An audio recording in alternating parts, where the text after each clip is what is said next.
Na cidade de Chipre em 300 a.C., vivia um comerciante muito rico chamado Zeno.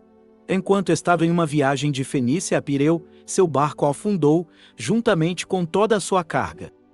Devido a esse único evento, um evento que estava completamente fora do controle de Zeno ou de qualquer pessoa, esse homem muito rico de repente, ficou pobre instantaneamente. Imagine que você fosse Zeno.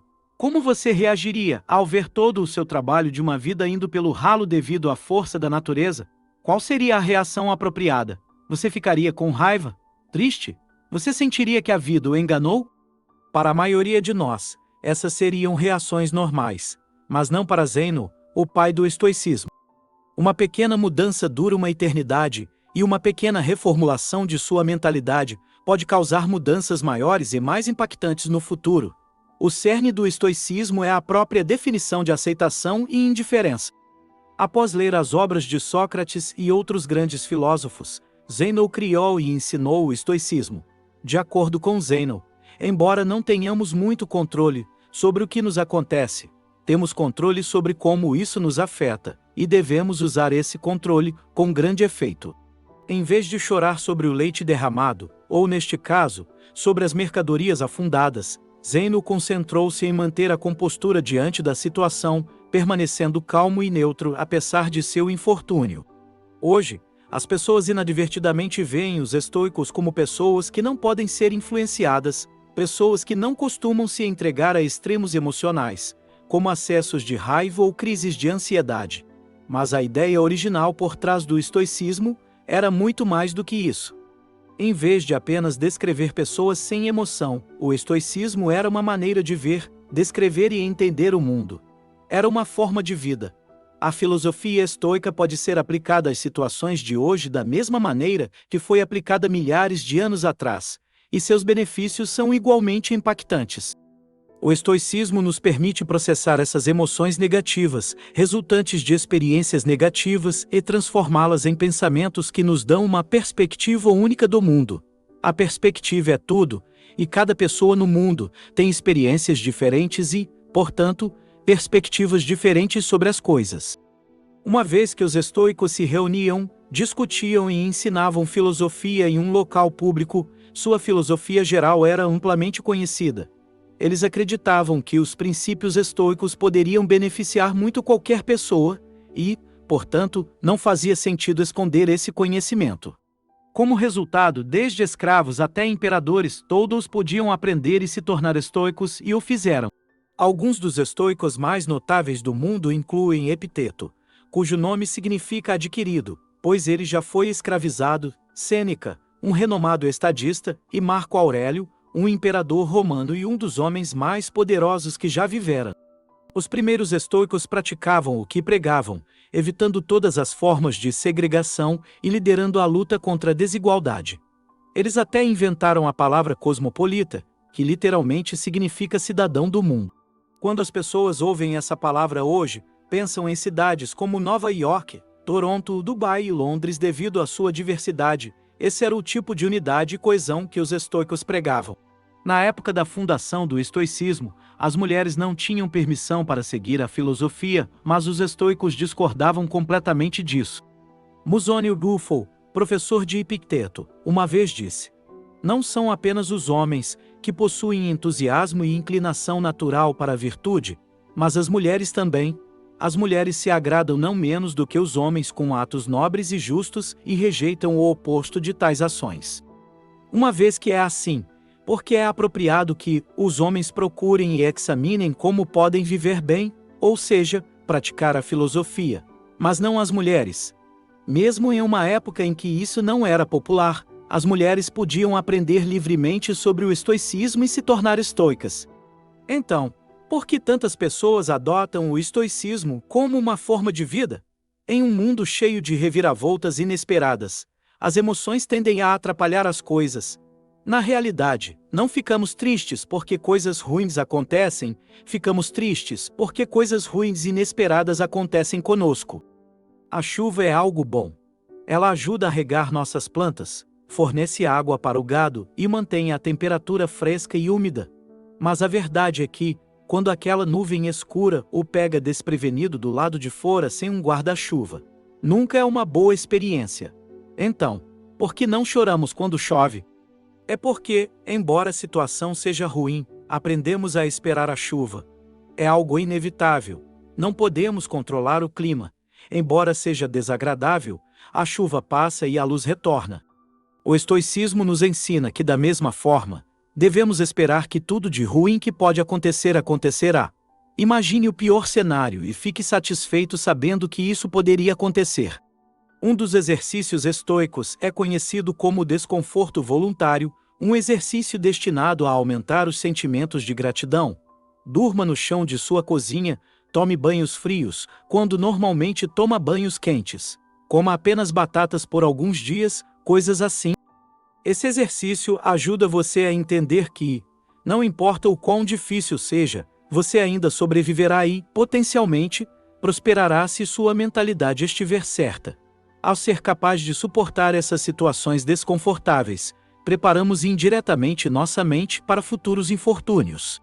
Atualmente, onde a publicidade é constantemente empurrada garganta abaixo, somos levados a acreditar que, se não tivermos a próxima grande coisa, não tivermos uma aparência específica ou não ganharmos uma certa quantidade de dinheiro, nunca seremos felizes.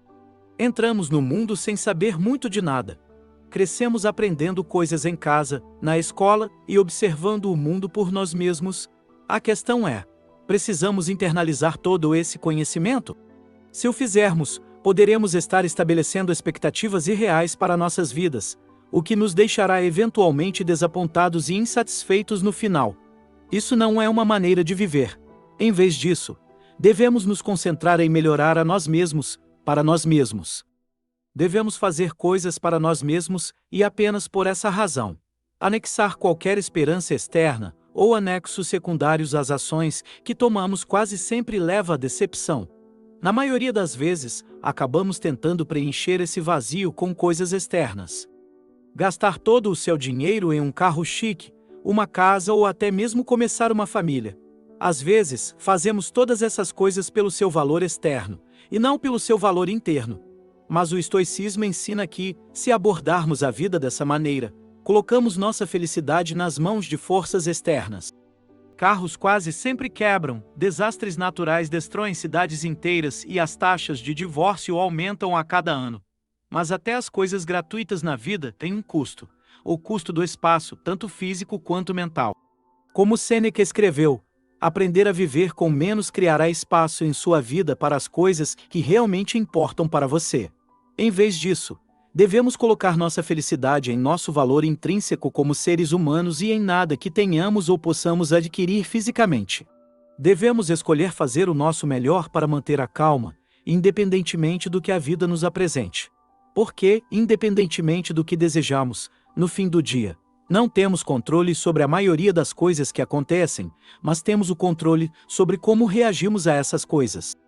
Essa é a dicotomia do controle, o princípio mais importante na filosofia estoica. Nas palavras de Epiteto, a tarefa principal na vida é simplesmente esta: identificar e separar questões para que eu saiba claramente quais são externas e não estão sob meu controle, e quais eu realmente controlo. Os estoicos ensinam que devemos aprender a separar o que podemos controlar do que não podemos controlar. Precisamos determinar nosso valor não a partir das coisas que não podemos controlar, mas das coisas que podemos. Lutar por objetivos é uma boa característica, mas desmoronar quando essas coisas não seguem o seu caminho é, na visão de um estoico, inútil. Fazer vídeos no YouTube é bem mais fácil do que ser um imperador romano, mas ainda pode ser desafiador às vezes. Primeiro, você deve formular sua ideia, o que leva uma eternidade, depois pesquisar essa ideia, descartá-la porque é ruim, começar de novo, escrever o roteiro do vídeo, criar o vídeo, editá-lo, criar a miniatura, o título e tudo mais antes de clicar em enviar. Tudo até o ponto em que você clica em enviar depende apenas de você. No entanto, assim que você clica no botão de envio, o poder passa para o algoritmo do YouTube.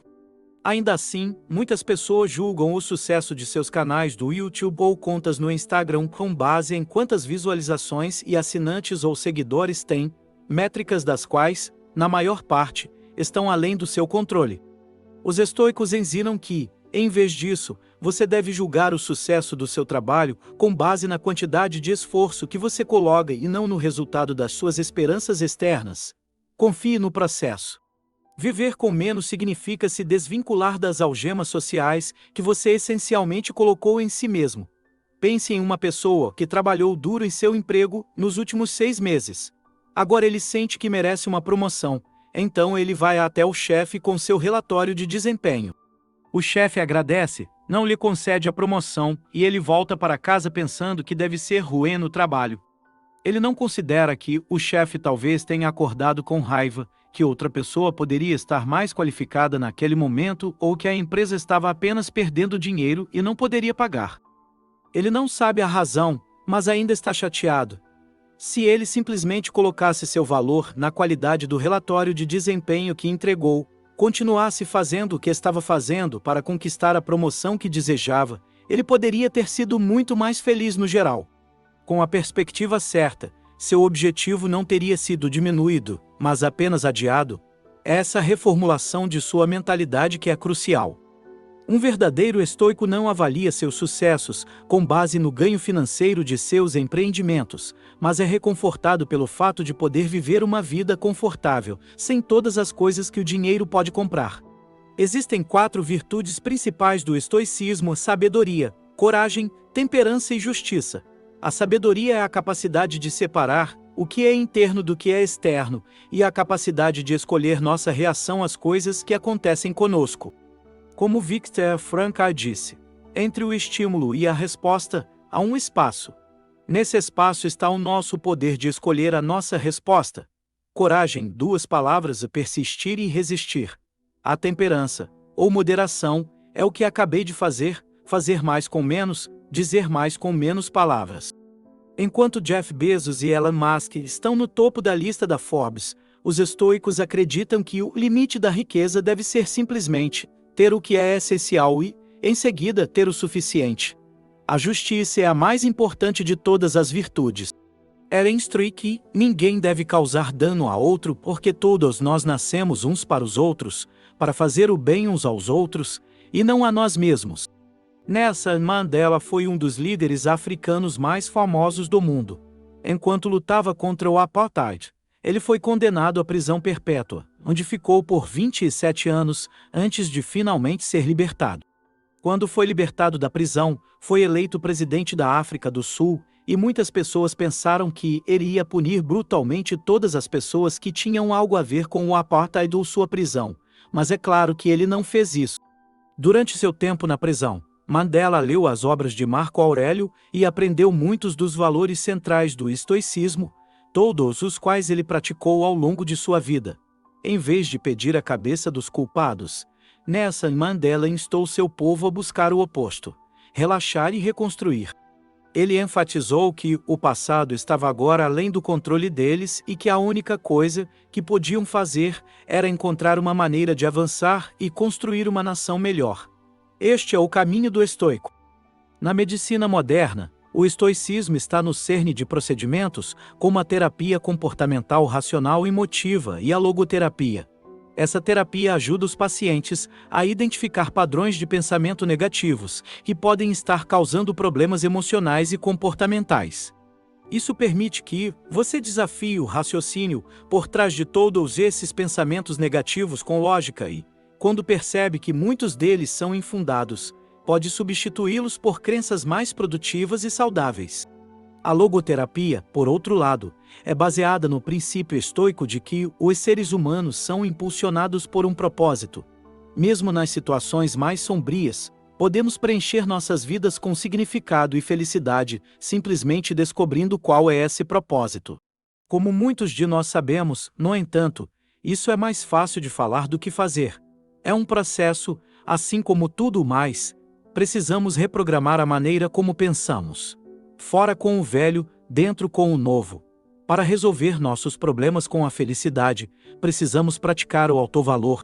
Redirecionando nossa definição de valor para as coisas que podemos controlar, podemos parar de ficar obcecados com as coisas que não podemos controlar e, no geral, levar uma vida muito mais feliz e satisfatória. O estoicismo nos ajuda a navegar por tempestades passadas e presentes em águas mais calmas e pacíficas. E se nosso navio afundar e todos nós nos afogarmos, podemos encontrar paz no fato de que vivemos uma boa vida, mesmo que não tão longa quanto esperávamos. Porque lembre-se, tudo tem um fim.